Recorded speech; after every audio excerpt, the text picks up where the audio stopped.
খেলার খবর football. Major league সকারে আবারও জোড়া গোল করলেন লিওনেল মেসি। তাতে MLS কাপে প্রথম প্লে অফ ম্যাচে ন্যাশভিল এফসিকে 3-1 গোলে হারিয়েছে ইন্টার মায়ামি।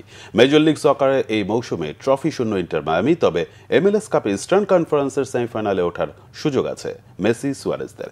সেজন্য ন্যাশভিল এফসির বিপক্ষে 2 নভেম্বর দ্বিতীয় প্লে অফ ম্যাচে জিততে হবে মায়ামিকে। তবে ওই ম্যাচে হেরে গেলে 8 নভেম্বর তৃতীয় প্লে অফ ম্যাচে খেলার সুযোগ পাবে মেসিরা।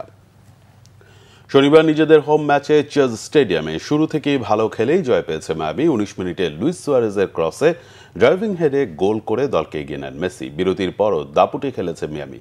62 মিনিটে আলেন্দের গোলে 2-1 লিড নেয় তারা। এই গোলে আর ম্যাচের ইনজুরি সময় দলের তৃতীয় এবং নিজের দ্বিতীয় গোলটি করেন আর্জেন্টাইন অধিনায়ক।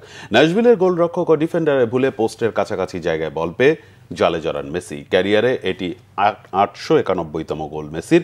আর এই বছর মেজর লিগে সব আসর মিলিয়ে সর্বোচ্চ 39 গোল করে রেকর্ড গড়লেন মেসি। এর আগে মেজর লিগে এক ক্যালেন্ডার বর্ষে সর্বোচ্চ 38 গোল করেছিলেন ডেনিস বোয়াঙ্গা ও কার্লোস ভেলা। মেসি সেই রেকর্ড ভেঙে দিলেন। আর এই ম্যাচের আগে মেজর লিগে এই মৌসুমে 28 ম্যাচে সর্বোচ্চ 29 গোল করে MLS কমিশনার ডন গার্ভারের হাত থেকে গোল্ডেন বুট ট্রফি নেন মেসি।